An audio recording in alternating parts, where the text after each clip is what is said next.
네, 오늘은 10계명 강해입니다. 오늘하고 그리고 다음 주에 걸쳐서 두 번에 걸쳐서 칼뱅의 10계명 강해 부분을 우리가 함께 나눠보려고 합니다. 오늘은 1계명부터 3계명까지 내용을 좀 우리가 같이 보겠습니다.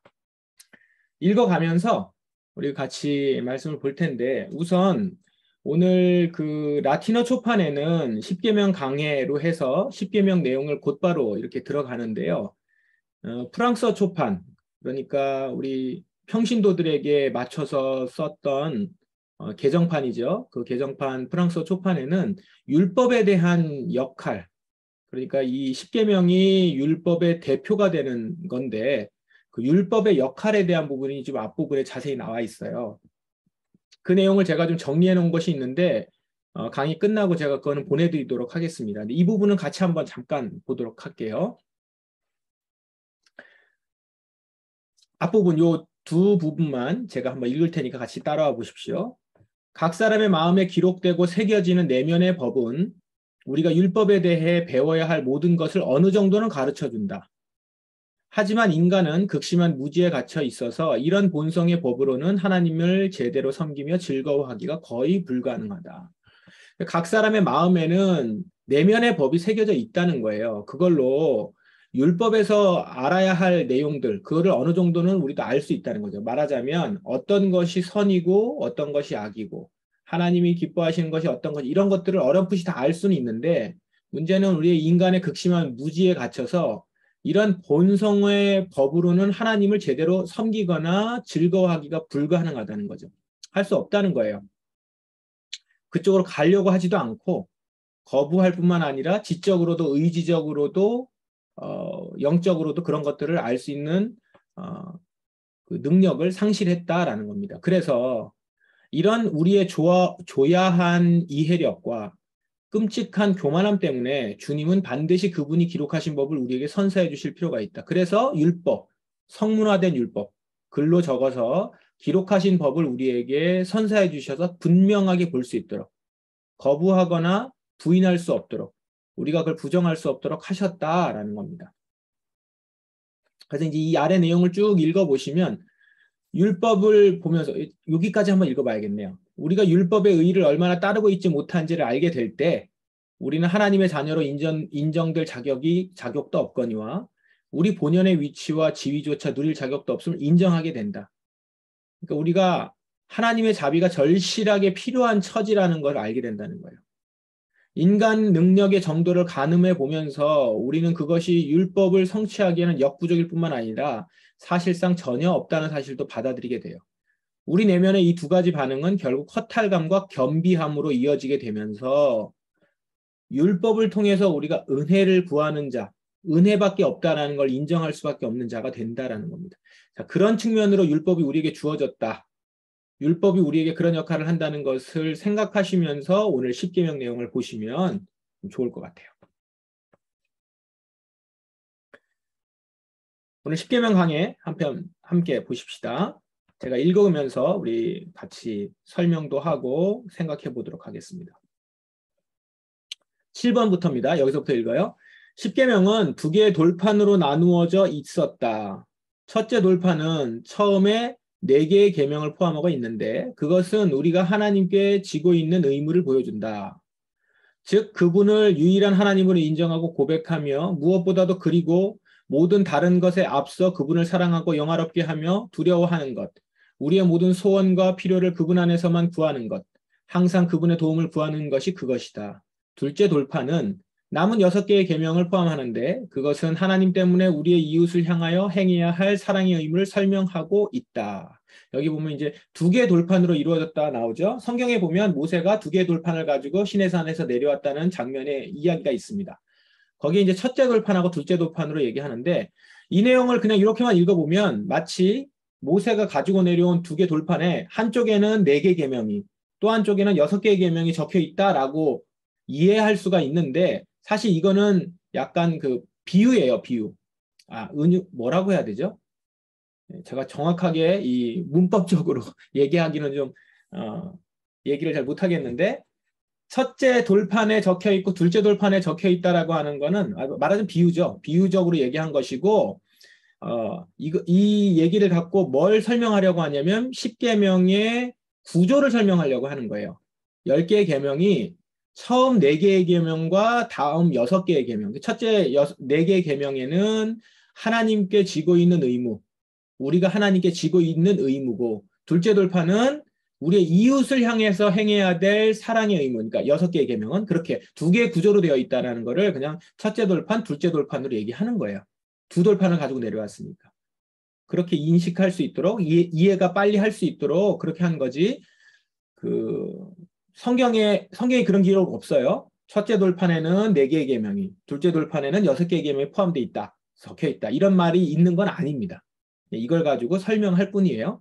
그래서 여기서 기억해야 될 것은 10계명이 2개의 구조로 나누어져 있다로 보는 것이 좋겠다. 이게 칼뱅의 이야기고, 대부분의 구약 학자들, 성경 학자들이 다 그렇게 봅니다. 4개의 계명과 이제 6개의 계명.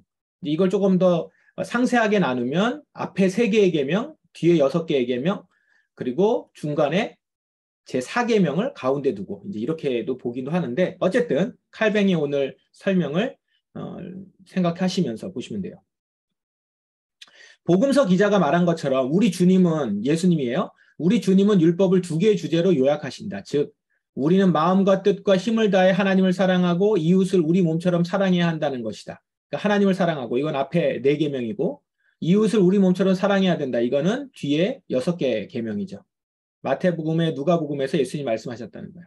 비록 모든 율법이 이 2개의 주제로 요약되었지만 우리 주님은 우리에게서 모든 변명의 구실을 박탈하시기 위해 10계명에 의해 더 깊고 명백하게 그분을 영화롭게 하고 두려워하고 사랑하는 것에 관계된 전부와 우리의 이웃을 향한 사랑과 관계된 모든 것을 선포하고자 하셨다. 그러나 계명을 하시기 전에 그는 다음과 같은 머릿말을 주셨다. 이렇게 여기까지 보시면 10계명이 2개의 큰 주제로 되어 있다라는 거고, 이것은 예수님도 그렇게 이야기하신 것이고, 율법이 다 이 2개의 주제로 요약될 수 있다. 그런데 그것을 대표적으로 보여줄 수 있는 것이 10계명이고, 10계명은 모든 율법의 대표이기도 하고 서론이기도 하다라는 것을 기억하시면서 보시면 되겠어요. 근데 그 앞에 이제 어떻게 적혀 있느냐? 모든 그 10계명의 서론 부분이에요. 나는 너를 애굽 땅 종 되었던 집에서 인도하여 낸 내 하나님 여호와니라. 이렇게 시작을 하죠. 이 말씀에 의해 그는 우리에게 순종해야 할 계명을 주실 권리가 있는 주님이심을 보여주고 계신다. 게다가 그는 이스라엘 백성들을 바로와 애굽의 굴레에서 자유케 하실 때 얼마나 영광스럽게 자신의 힘과 능력을 나타내셨는가를 상기시키신다. 즉, 그가 택한 자들, 진정한 이스라엘이죠. 그가 택한 자들을 죄의 굴레로부터 구해내실 때 그가 그들을 애굽인들의 주, 즉 영적 바로인 마귀의 쇠사슬로부터 그들을 해방시키실 때 어떻게 날마다 동일한 능력을 나타내시는가를 상기시키는 것이다. 자, 여기서 보면 그가 택한 자들은 진정한 이스라엘, 그러니까 그냥 그 혈통적 이스라엘만 말하는 것이 아니라 영적 이스라엘, 우리를 말하는 거예요. 그 죄의 굴레는 애굽이라는 이름으로 표기됐죠. 그 출애굽기에서는 애굽으로 표시되어 있었고, 그 다음에 여기서 애굽인들은 자신의 정욕 가운데 살아가고 있는 자들, 그 얘기를 하는 거죠. 자, 그러니까 뭘 보여주는 거냐면 출애굽기에 있는 내용이 단지 이스라엘이 애굽의 노예로 있다가 하나님이 그들을 구해 주셔서 이스라엘로서 한 나라를 만든 역사적인 사건일 뿐만 아니라, 그거를 보고 있는 오늘날 우리에게는 뭘 보여주시는 거냐면 죄의 굴레로부터 당신의 택한 자들을 어떻게 구출해 내시는지. 어디서요? 정욕 가운데 살아가고 있는 이 세상의 사람들, 그리고 그의 우두머리 마귀의 쇠사슬로부터 어떻게 당신의 택한 자들을 구해내시는지를 보여주는 것을 보여주신다는 거예요. 출애굽기를 통해서. 그래서 출애굽기를 보는 관점이 그렇게 구원사적으로, 구원론적으로 볼 수 있도록 오늘 우리에게 지금 설명해 주고 있어요. 그래서 이 출애굽기의 내용을 그 관점으로 보면서 그 관점을 가지고 10계명도 보셔야 돼요. 그러면 단지 10계명이 이스라엘 백성들에게만 주신 법이 아니라 오늘 구원받아 택함받은 우리에게 주신 말씀이라는 걸 알 수 있겠죠. 그래서 여기서 나는 너를 애굽 땅 종되었던 집에서 인도하였네 내 하나님 여호와니라. 이건 뭐예요? 하나님께서 그 애굽 땅, 정욕 가운데 살아가고 있는 너희들, 그곳에 종되었던 그곳에서 마귀의 쇠살로부터 묶여있던 너희를 인도하여 낸 내 하나님 여호와니라. 너가 누구예요? 택한 자들. 택한 자들을 종되었던 집, 그 죄의 쇠사슬에서부터 구원낸 내 하나님 여호와니라. 이제 그 아래에 있는 너희들은 들을지어다. 이러면서 이제 1계명이 시작된다라는 거죠. 그런 의미에서 서론이 중요하죠. 자, 그 관점으로 이 10계명을 보십시다. 너는 나 외에는 다른 신들을 내게 두지 말지니라. 1계명입니다. 자, 1계명 한번 보십시다. 이 계명은 우리가 완전히 하나님께만 두어야 하는 신뢰를 다른 신에게 두는 것을 금지하고 있다. 자, 이게 첫 번째 의미입니다. 완전히 하나님께만 두어야 하는 신뢰를 다른 신에게 두는 것을 금지하고 있다. 혹은 어떤 선이나 무슨 덕이든지 그것을 다른 신에게 향하는 것을 금지하고 있다. 선이나 덕, 그것을 다른 신에게 향하는 걸 금지하고 있고요. 오히려 다른 모든 것보다도 그분만을 경외하고 사랑해야 하며 하나님만을 우리의 하나님으로 인정해야 하며 우리의 모든 소망과 신뢰를 그분에게 두어야 하는 것이다. 그러는 중에 우리는 모든 선한 것이 그분으로부터 온다는 것을 묵상해야 하며 그분이 영광을 받고 찬양하는 것 외에는 어떤 것도 허용하지 말아야 한다. 그분이 영광을 받고 찬양받는 것 외에는 어떤 것도 허용해서는 안 된다라는 거예요. 프랑스어 초판에서는 이 부분을 좀 상세하게 이야기하는데 1계명을 통해서 우리가 알 수 있는 건 뭐냐면 예배, 신뢰, 그리고 기도, 감사. 이것이 이 1계명을 통해서 나오는 우리가 해야 되는 일이라는 거예요. 그 부분은 제가 정리를 해서 여러분에게 나눠드릴 거예요. 예배 같은 경우는 오직 하나님 한 분만을 경배하는 것을 말하는 거죠. 1계명에 의하면. 신뢰는 다른 신이 없으니까 다른 신에게 선이나 마음을 주거나 덕을 그들에게 올려드리는 것이 아니라 오직 하나님만이 선이시며 온전한 유일하신 하나님이라는 걸 믿고 의지하는 게 신뢰라는 거예요. 그리고 기도는 뭐예요? 그렇기 때문에 한 분 하나님에게만, 유일하신 하나님에게만 간구하는 거죠. 나의 필요를 다른 누군가에게 의지하거나 부탁하거나 간구하는 게 아니고. 감사는요? 그분으로부터만 나의 복이 온 것이기 때문에, 은혜가 온 것이기 때문에 그분께 그 감사를 올려드리는 거예요. 그래서 우리가 말하고 있는 예배, 우리가 말하고 있는 신뢰, 기도, 감사는 1계명에 근거해서 나와야지만 온전한 그런 예배 개념이 되고 신뢰 개념이 되고 기도 개념이 되고 감사 개념이 된다라는 거예요. 자, 이것을 우리는 단지 말과 몸짓으로 또한 모든 외적 표시에 의해 우리가 다른 어떤 신을 갖고 있지 않다는 것을 천명하기 위해서 해야 할 뿐만 아니라 우리가 외적 표시로 해야 될 뿐만 아니라 또한 우리의 마음과 생각과 모든 열심으로 내적 표현이죠. 과연 우리가 그러하다는 걸 보여주기 위해 해야 되는 거예요. 마음과 생각까지도. 왜냐하면 우리의 말과 외적 행위만 그분에게 드러나는 것이 아니라 우리 마음의 가장 깊은 곳과 생각까지도 우리 자신에게보다 그분에게 더 분명히 드러나기 때문이다.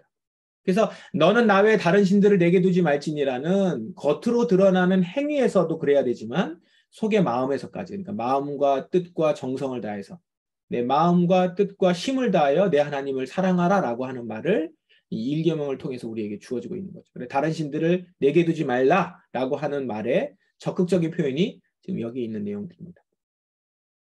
자, 2계명 보십시다. 제2계명. 2계명 이 부분을 여러분 음소거가 되어 있는 상태니까 같이 한번 읽어보실래요? 제가 읽을 때 따라 한번 읽어보세요.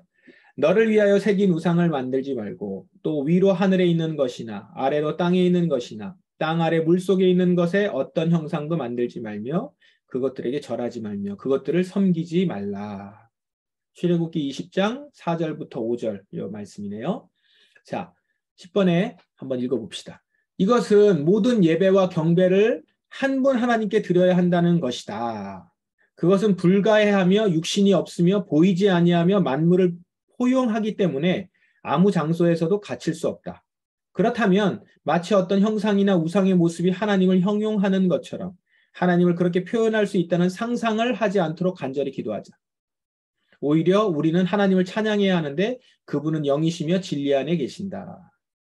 그분에 대해서 이 우상으로 만들거나 그걸 형상을 만들거나 절하거나 섬기지 말라는 내용의 설명입니다. 이 부분이. 밑에까지 읽고서 조금 더 설명해 보죠. 그러므로 제1계명은 하나님은 한 분이시며 그분을 떠나서는 어떤 다른 신도 생각하거나 의지할 수 없다는 걸 가르쳐줘요.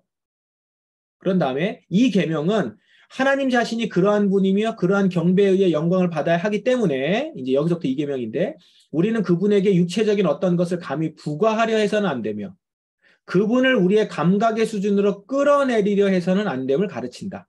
그러니까 1계명이 있으니까 2계명도 자연스럽게 나오는 거예요. 1계명은 다른 신들을 하나님의 위치에 두면 안 되는 것이고 2계명은 그렇기 때문에 그분을 우리의 육체에 보이는 어떤 것, 가시적인 것, 만질 수 있는 것 수준으로 끌어내려서는 안 된다라는 거죠.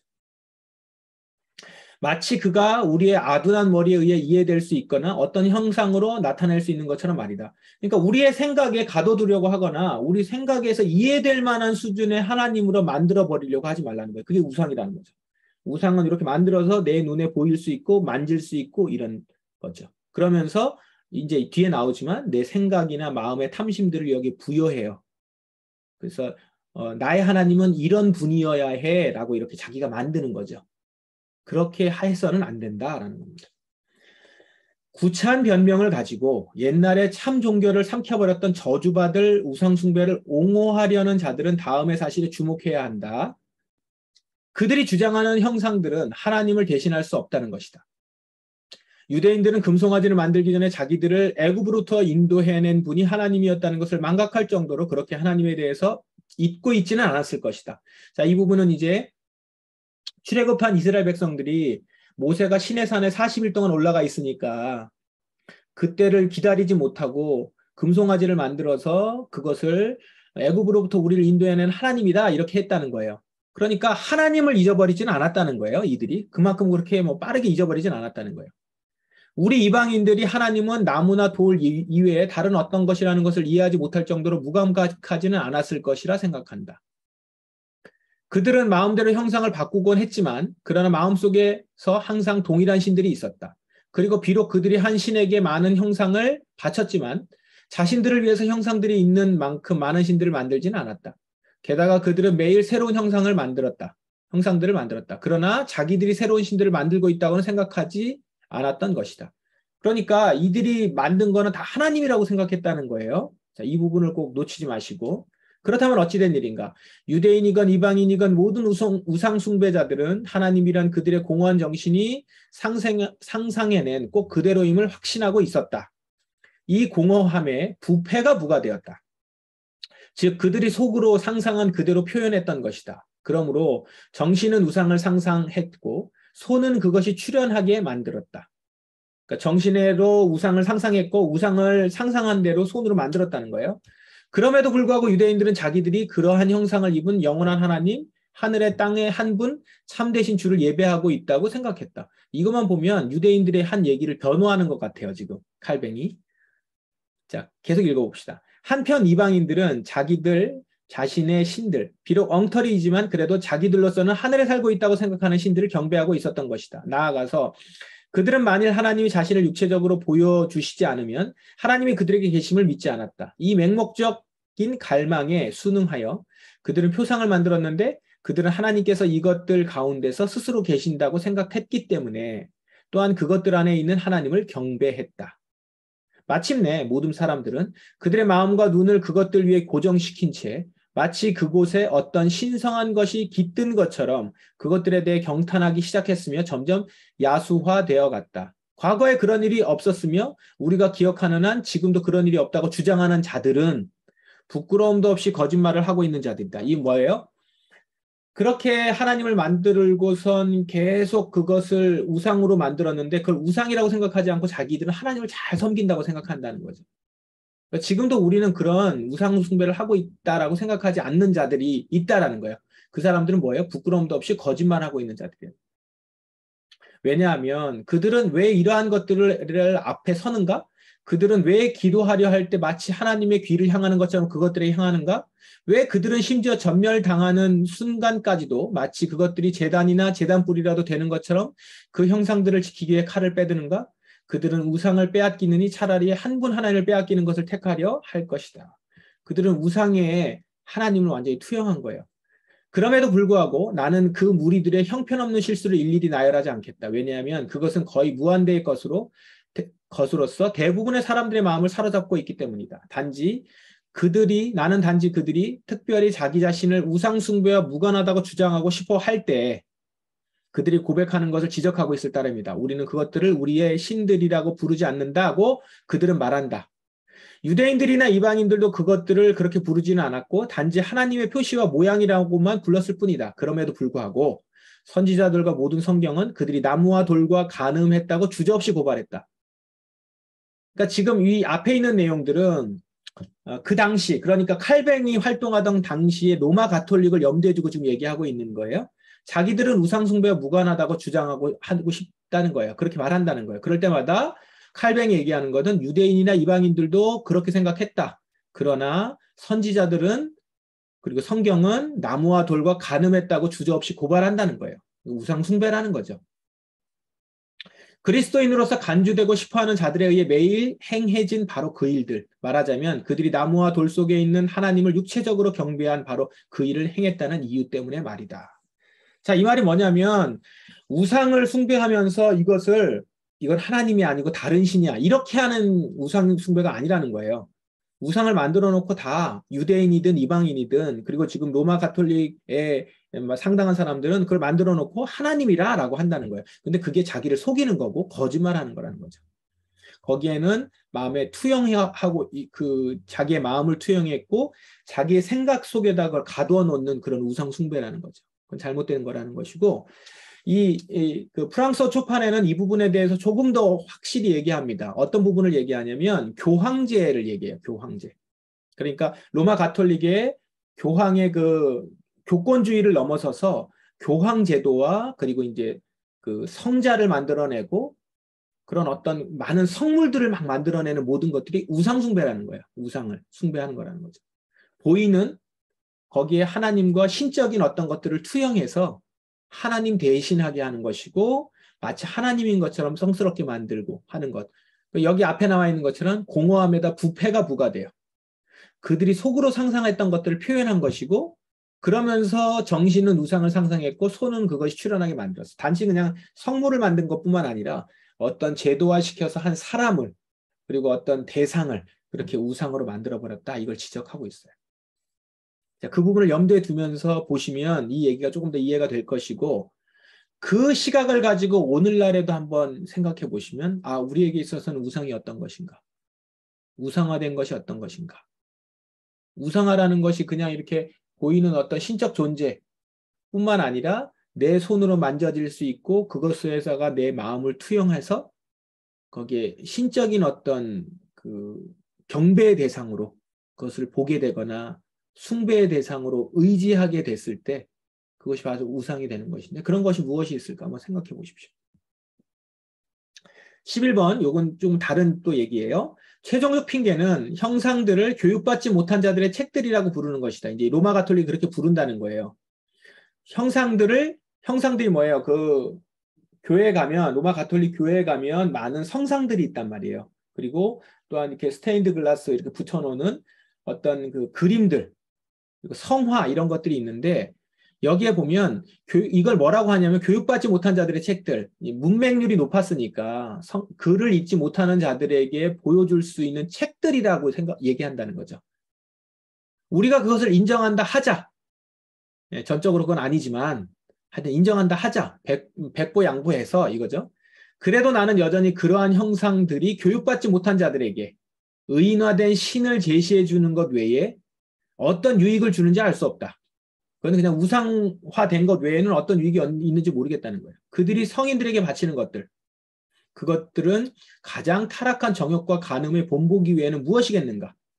그 어떤 성인들에게 바쳐지는 것들이나 그 형상이나 그 이야기나 이런 것들을 다 보면 타락한 정욕과 간음의 본보기 외에는 다른 게 아니라는 거예요. 만일 누가 그들을 모방하고 싶다면 그는 채찍형을 받아야 마땅할 것이다. 정말이지 교회들이 동정녀들의 형상으로 보여지기를 바라는 대상들을 보여주는 것보다는 창기집이 창녀들을 더 성숙하고 덕스럽게 보여준다.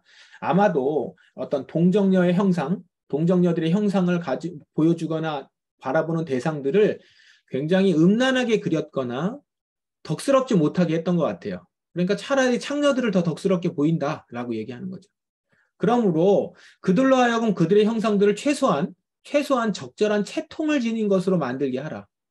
그래야 그들은 조금 더 정숙하게 이것들은 어떤 거룩한 책들이라고 헛되이 주장할 수 있을 것이다. 그 나타나는 그림들이나 이런 것들이 다 욕망을 투영하고 탐욕을 투영한 것들인데 그걸 가지고선 어떻게 책들이라고 얘기할 수 있느냐. 정말 그렇게 하고 싶다면 좀 더 정숙하게라도 해라. 채통을 지켜라. 이제 이렇게 얘기를 하는 거죠. 그러나 그렇다면 우리는 또한 이것은 주님께서 이러한 쓰레기와는 전혀 다른 교리를 가르치시고자 하는 하나님의 백성들을 교육하는 방법은 아니라고 대답할 것이다. 그거 아니다. 쓰레기 얘기하는 거죠. 그는 자기 말씀의 선포를 모든 사람을 위한 보편적 교리로 설정하시다. 이 말 잘 보십시오. 자기 말씀의 선포, 그러니까 성경 말씀을 모든 사람을 위한 보편적 교리로 설정하셨다는 거예요. 말씀에는 없다. 만일 다음 사실이 적절하고도 신실하게 가르쳐졌다면 나무와 돌과 심지어 금, 은으로 만든 그렇게 많은 십자가를 세우는 것이 무슨 소용이 있었겠는가? 즉, 그리스도께서 우리의 저주를 담당하시고 우리의 허물을 깨끗하게 하시기 위해서 우리 죄 때문에 자기 몸을 주셨다는 사실 말이다. 복음이에요, 복음. 복음의 말씀이 분명히 있는데 그거는 전하지 않고 보편적 교리로 그걸 전하면 되는데 마치 그거를 전하지는 않으면서 다른 성상을 만들어서 그걸 전한다고 하는 것은 무슨 소용이냐는 거예요. 이 한마디 말로부터 그들은 나무나 돌로 만든 수천 개의 십자가로부터 보다 더 많은 것을 배울 수 있었을 것이다. 왜냐하면 아마도 탐욕스러운 자들은 자기들의 마음과 눈을 어떤 하나님의 말씀보다 금과 은에 더 집요하게 고정시키고 있을 것이기 때문이다. 마음과 눈이 금과 은에 더 가 있고 성상물 만들 때 그 성물의 그 가치, 값어치 있죠? 그런 거에만 이제 눈독 들인다는 거죠. 그런데 도대체 그들은 누구더러 배우지 못한 자들이라고 부르는가? 감히 어떻게 그렇게 부르나? 정말이지 주님께서 하나님이 가르치시는 자로 인정하시는 자들인 것이다. 여기에 비길 데 없는 값을 매길 수 없는 형상의 축복이 있다. 그러나 하나님은 더 분명하게 다음에 두 계명을 부과함으로써 모든 불신실과 우상숭배를 얼마나 지독히 혐오하는가를 말씀하신다. 이 뒷부분 내용이에요. 같이 읽어보실래요? 나 내 하나님 여호와는 질투하는 하나님인즉 나를 미워하는 자의 죄를 갚되 아버지로부터 아들에게로 3, 4대까지 이르게 하거니와 나를 사랑하고 내 계명을 지키는 자에게는 1000대까지 은혜를 베푸느니라. 자, 이 내용에 대한 설명입니다. 이것은 마치 그가 우리가 붙잡아야 하는 것은 홀로 그분이며 그는 어떤 경쟁자도 참을 수 없다고 말씀하고 계시는 것 같다. 또한 그는 자기의 위엄과 영광을 새긴 형상이나 다른 어떤 것에 넘겨주려는 자에 대항해서 그것을 수호하실 것이다. 굉장히 강력하게 얘기하고 있다는 거죠. 이 우상에 대한 얘기를 하는 것에 대해서 강력하게 그거를 반대하고 계신다는 거예요. 그리고 한 번뿐만 아니라 아버지와 아들들과 손자들에 대항해서 그렇게 하실 것이다. 말하자면 어느 때라도 그렇게 하신다는 것이다. 동시에 그는 그를 사랑하고 자기 계명을 지키는 자들에게는 영원하신 자비와 친절을 나타내신다. 자, 여기에 그 3, 4대까지 이르게 하거니와 1000대까지 은혜를 베푼다라고 하는 내용의 설명이에요. 이 얘기들이 아버지와 아들들과 손자들에 대항해서 그렇게 하실 것이다. 이런 얘기입니다. 이게 자칫 잘못하면 마치 이 한 사람이 잘못을 저지르거나 우상숭배를 하면 3대까지 멸하겠다. 이 연자제를 동원해서 라고 하는 것처럼 보이는데 그런 게 아니고 그런 설명이 아니고요. 이렇게 설명을 해요. 이 프랑스어 초판에 있는데 그 내용도 제가 정리해서 여러분에게 드릴 겁니다. 간단하게 말씀을 드리면 그 아버지가 우상을 만들고 하나님을 떠나면 그가 하나님으로부터 은혜를 단절시키게 되고 그 은혜가 단절된 집안에서 살아가고 있는 그 아들과 손자는 당연히 하나님의 은혜에서 떠나지 않겠느냐? 그렇게 되게 되면 그 아들과 그 손자들도 자신들의 죄로 말미암아서 하나님께 은혜를 받지 못하는 자들이 된다라고 하는 의미라는 거죠. 그게 이제 3, 4대까지 그렇게 간다는 거예요. 그래서 그들 또한 자기들의 죄로 말미암아서 자기들의 우상 숭배로 말미암아서 하나님께 심판을 받을 것이다. 그러니까 이게 연좌제를 얘기하는 것이 아니다라는 얘기를 여기에 지금 더불어서 하고 있는 겁니다. 이 부분을 아주 강조하진 않고 이 라틴어 초판 책에서는 간단하게 짚고 그냥 넘어갑니다. 천대까지의 은혜도 똑같습니다. 자기 계명을 지키는 자들에게는 영원하신 자비와 친절이 계속 나타날 것이다. 왜? 그 은혜가 계속 은혜의 말씀이 전수가 될 것이고 그 아들도 그 말씀을 붙들 것이고 말씀을 붙드는 자는 당연히 하나님은 그에게 동일한 은혜를 내려주실 것이고 그럴 거라는 거죠. 그 얘기를 여기서 하고 있습니다. 자, 이제 제3계명 보십시다. 제3계명 같이 한번 읽어봅시다. 너는 내 하나님 여호와의 이름을 망령되게 부르지 말라. 이 계명의 뜻은 다음과 같다. 하나님은 우리가 너무나 사랑하고 두려워해야 할 분이기 때문에 우리는 어떠한 경우에 있어서도 지극히 거룩한 그의 이름을 욕되게 해서는 안 된다는 것이다. 두려워할 뿐, 너무나도 사랑해야 될 뿐이니까 어떠한 경우에 있어서도 지극히 거룩한 그의 이름을 욕되게 해서는 안 된다는 거예요. 오히려 우리는 그분의 거룩하심으로 인해 다른 어떤 것보다도 그분을 높여야 하며 순탄할 때나 역경에 처할 때나 매사에 그분에게 영광을 돌려야 한다는 것이다. 우리는 마음을 다해 그분의 손으로부터 오는 모든 것을 그분에게 간구해야 하며 그분에게 감사를 드려야 한다. 요약하자면 우리는 조심스럽게 모든 모욕과 불경건함을 멀리함으로써 그분의 높은 위엄에 적합한 것 외에 어떤 다른 이름으로 그를 부르거나 말하지 않도록 해야 된다. 이 부분이 이제 중요한 부분이죠. 높은 위엄에 적합한 것 외에 다른 이름으로 그를 부르거나 말하지 않도록 해야 돼요. 그분의 거룩한 이름을 그분이 의도했던 것 이외에 어떤 다른 용도로도 사용해서는 안 돼요. 왜냐하면 그것은 신성을 모독하고 모욕하는 것이 될 것이기 때문이다. 마치 하나님의 이름을 강신술, 저주, 불법의 축기 행위, 그리고 기타 사악한 주문암송 등의 미신에 사용하는 자들처럼 말이다. 마치 하나님의 이름으로 강신, 신을 부르거나 오게 하거나 저주하거나 축사, 축기, 귀신을 쫓아내는 행위를 하거나 이런 행위들을 하면서 미신에 사용하면서 하나님의 이름을 부르는 이것이 다 망령되게 부르는 것이다. 오늘날에도 이 부분이 걸리는 부분들이 좀 있죠. 교회 안에. 아주 조심해야 되는 부분인데 그게 다 여호와의 이름을 망령되게 부르는 일이라는 거예요. 그 다음에 또 다른 측면이에요. 서약과 맹세에 관한 한 우리는 그분의 거룩한 이름을 결코 거짓되이 불러서는 안 된다. 여기 잘 보십시오. 이제 맹세와 서원에 대한 얘기를 하고 있어요. 이거를 3계명하고 연결시킵니다. 왜냐하면 영원한 진리는 거짓에 대한 증인으로 인용되는 것보다 더 심각하게 모욕을 당하는 일이 없기 때문이다. 한마디로 우리는 하나님의 영광이나 형제들의 필요가 그것을 요구하지 않는 한 진실한 맹세라 할지라도 성급하게 하지 말아야 한다. 그러한 목적을 제외하고는 어떤 종류의 맹세도 금지되어 있다. 그리스도의 말씀이 가르치는 바와 같이 율법의 이 조항의 뜻은 우리의 모든 말은 예 혹은 아니 뿐이어야 한다. 여기에서 지나는 것은 악한 자로부터 온 것임을 증거한다. 여기 보시면 하나님의 영광이나 형제들의 필요가 그것을 요구하지 않는 한 진실한 맹세라 하더라도 성급하게 하지 말아야 된다. 그러니까 맹세를 아예 하지 말라는 얘기는 아니에요. 맹세를 해도 할 수 있는데 그것은 하나님의 영광이나 형제들의 필요에 따라서 하는 것 외에는 해서는 안 된다. 조심해야 된다라는 거예요. 그러니까 이 얘기는 뭐냐면 당시에 아예 맹세하지 말고 서약하지만 하면 안 된다. 이 3계명의 근거에서 이제 그렇게 자꾸 하는 이 문자적으로 이걸 완전히 지키려고 하는 사람들이 있었던 거죠. 이제 그런 게 아니고 어떤 종류의 맹세도 제외하고는 어떤 종류의 맹세도 금지되어 있다라고 하는 것은 그런 금지되어 있는 맹세도 있지만 진실한 맹세들이 있으니까 이걸 완전히 어떤 맹세도 하지 말라는 건 아니다라는 거예요.